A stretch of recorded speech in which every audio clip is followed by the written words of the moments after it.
Okay, good, good. Yes, so thank you, first of all, for this opportunity to be able to share with you my experience in South Sudan. My presentation will focus very specifically to the country I know best, and that is South Sudan. I want to start by giving some factual information about the country. First of all, South Sudan, as most of you already know, is one of the largest country in Africa. Actually, before it was split from Sudan, Sudan was the largest country, and so it has a very big geographic area. In this regard, South Sudan does not only have a very large area, but it also has a very large area for cultivation. So there is much of the land, about 75%, is suitable for arable farming. We are talking of a very small population in a big area. We are about 12 million people. This is an estimated population for 2023. And this population is scattered in all this area. So a very small population, a very low population density. We have, most of us live in rural areas. So 90% of this population is actually rural. And the advantage to that is that this provides labor for agriculture. So we have about 90% or 83% of us involved in agricultural production.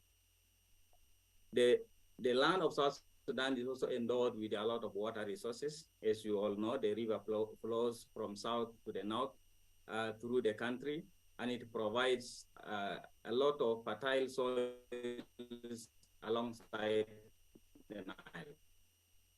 It does not only provide fertile soils, but also fishery resources that can be obtained in the Nile.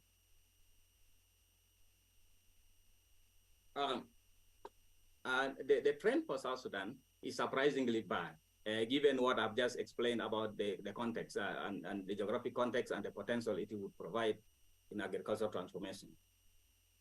The statistics you see is derived from IPC statistics from 2016 up to 2023.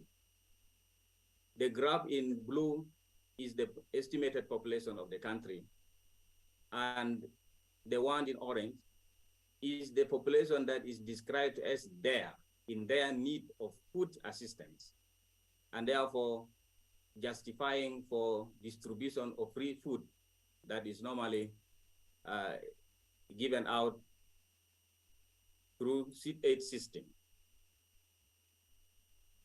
When we look at food in terms of FAO definition, access and both physical access and economic access, you would see that South Sudan has a very high deficit. It doesn't produce food that it would consume, and therefore it has to rely more on imports, and these imports could also be the food that is coming through the WFP system or through the aid system. The economic access is influenced by a very high level of inflation over the years. So the South Sudanese pound is very highly depreciated over the years against the dollar, and this drives very high the food prices in the country. This therefore means nutritional outcomes also becomes really there. And in this case, quoting from the IPC statistics, 1.4 million children under 5 were expected to suffer from acute malnutrition in 2022. Why is this the case? Why do we continue to remain unable to feed ourselves despite the high agricultural potential? The history to South Sudan is influenced by decades of conflict. And this conflict, of course, dates back to generations before some of us were even born.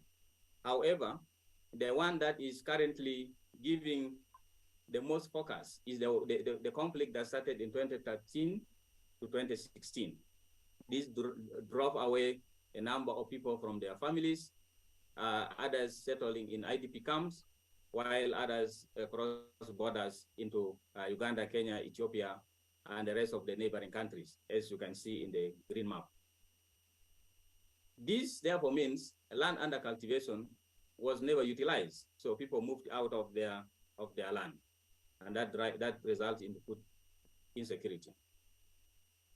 While the situation stabilizes from 2017, 2018, and up to today, there is a very high influx of food import that is coming in from the neighboring countries, and therefore preferences given, even through the aid system, preferences given to procuring very cheap food or seed resources from the neighboring countries in order to be brought into South Sudan.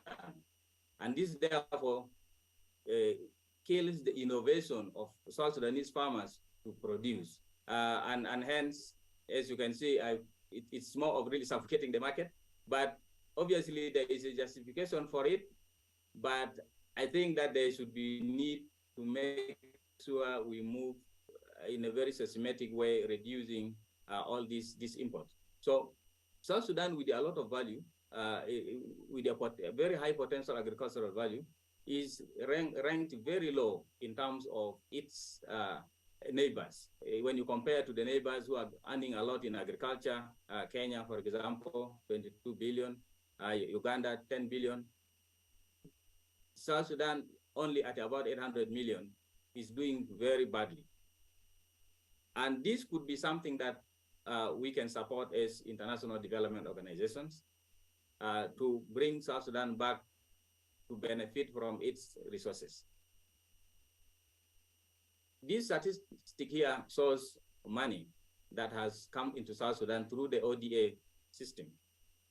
A lot of this fund has gone into humanitarian assistance. So food aid, seed aid, and everything aid that is given out to communities in South Sudan. This is apart from those who are in refugee camps in neighboring countries, because the statistics I'm showing is only for South Sudan. Now, having seen that over these years, there are already people in South Sudan who are settled, others are in IDP and others are settled in their communities, the best strategy here would have been to do 50-50 of this ODA into building community processes that would create resilience, other than continuously feeding people from the start up to the end. Like right now, in other states of South Sudan, everyone is just waiting for food or seed that is given out for free. And this is really very disturbing in terms of creating dependency syndrome. What I can also project here is that there is, due to this very low investment in developing agricultural system, there is a very low productivity in the country. And this low productivity, as you can see in this graph, comparing it to Uganda, Kenya, Ethiopia, and South Africa, South Sudan is the lowest productive country. When you do your soil analysis, and I think there are a number of scientists there who would be very interested to do this, South Sudan presents one of the most fertile lands in East Africa and in the Horn of Africa. It is producing the lowest in terms of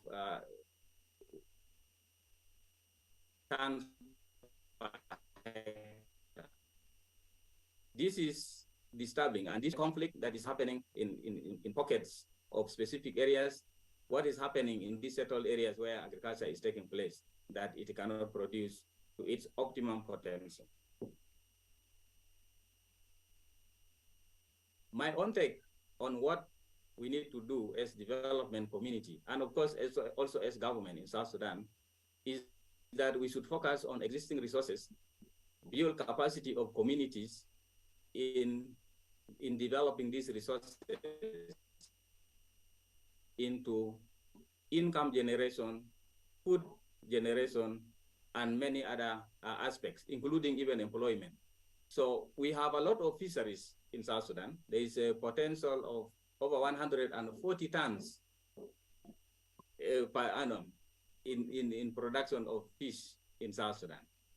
For cattle, we have more cattle than the population. So each one of us could have one cow in South Sudan, actually. And this is only cows. We have over 20 million sheep and 25 million goats. This is a lot of animals. They are roaming all over the country without anybody thinking of putting them into any economic use. So we should be able to, as if we are people who really look at South Sudan and want to have impactful development, we should look at these resources and start thinking scientifically, economically, and also socially, how some of these resources could be harnessed to build the food security and the economic situation of South Sudan. This can go hand in hand, of course, with already the existing aid system that is supporting the most vulnerable communities in conflict areas. Crop production in South Sudan has the highest potential, but like I showed in the previous graph, it has the lowest, it shows the lowest productivity.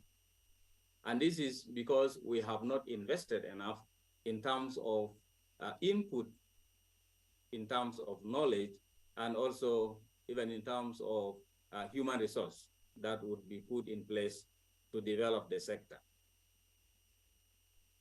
There are some few strategies that I think would bring us out of this dire food security situation.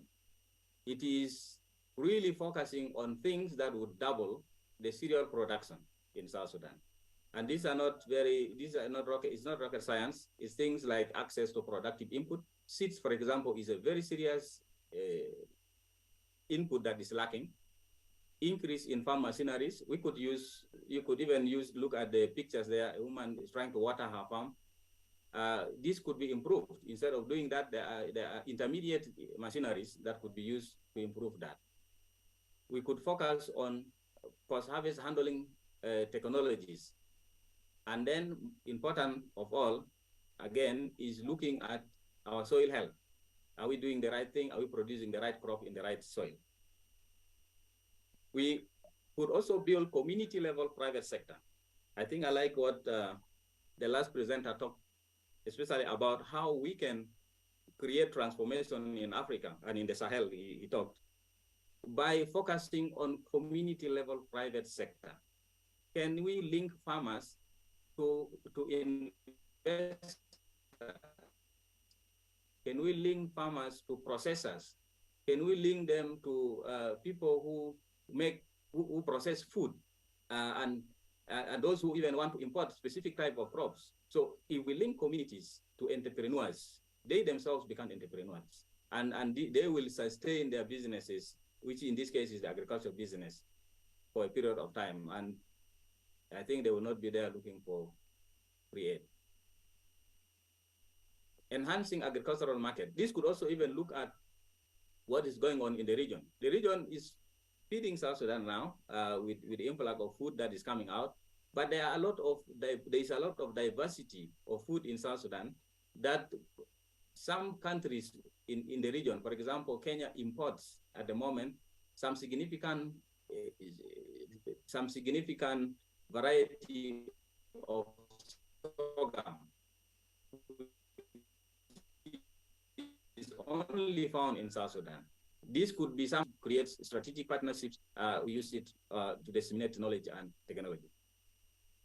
We also would like to see that the South Sudan government, especially through the Ministry of Agriculture, is supported to put in place framework, a policy framework and planning framework that is sustainable. At the moment, the aid system in South Sudan does not want to work with the government, and this is not a secret. I think many of the donors have clearly said we are not working with the government of South Sudan. And therefore, every development money that comes in goes direct to the community.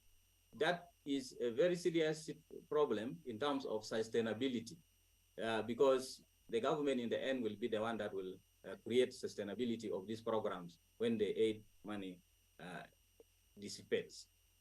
So supporting implementation of these policies, review of documents that already exist with the government, usually the CAM, which was designed with the help of JICA, and then looking at the research and so on. So within South Sudan, I've realized I made my presentation without mentioning even IFDC. I work as the country rep for IFDC in South Sudan. And in South Sudan, we are putting what I've just been describing in practice, especially the fact that we are working to develop the seed system that is a bit more sustainable using a semi-public-private partnership that can be used to distribute seeds from production areas to the farmers. So we work with the seed companies, build their capacity, and these are the entrepreneurs that I was talking about, build their capacity to produce more seeds, and then build a network of distribution through agro-dealers to take these seeds to the farmers. We have another project we call 2Scale, which is looking at local entrepreneurship as well. But in this case, we are looking at processors and see how we can build the capacity of private enterprises that would bring farmers around them. I will give an example in the next slide on how that has worked. There's another project that we also implement called that is aimed at strengthening local systems and community groups. So also the previous speaker spoke about the need to have cooperatives. And I think cooperatives have their own weaknesses, but rural level cooperative societies have also proven, especially in South Sudan, to be very effective in making sure they have joint markets for their produce. And they also have access to knowledge and technology sharing within communities. So those are some of the 3 projects that we work with. Typical examples that these interventions bring entrepreneurship. People produce, there are business people who gather this, and then they bulk them from the farmers, and eventually, of course, they use them to add value, and that brings both income and employment. Thank you, Justin. In the interest of time, yes. I think I'm this is the last one. Stop you here. This is the last one. I'm done actually. So I just wanted to say this is the last one. This is bread, as you see there. We know bread is made from wheat, but this bread. So farmers in South Sudan will benefit from the bread industry by having their produce in a processing plant, which is a bakery in this case. So these are some of the small entrepreneurship things that we have done in South Sudan, and that's it from my side. Thank you, and sorry that it has taken all the time.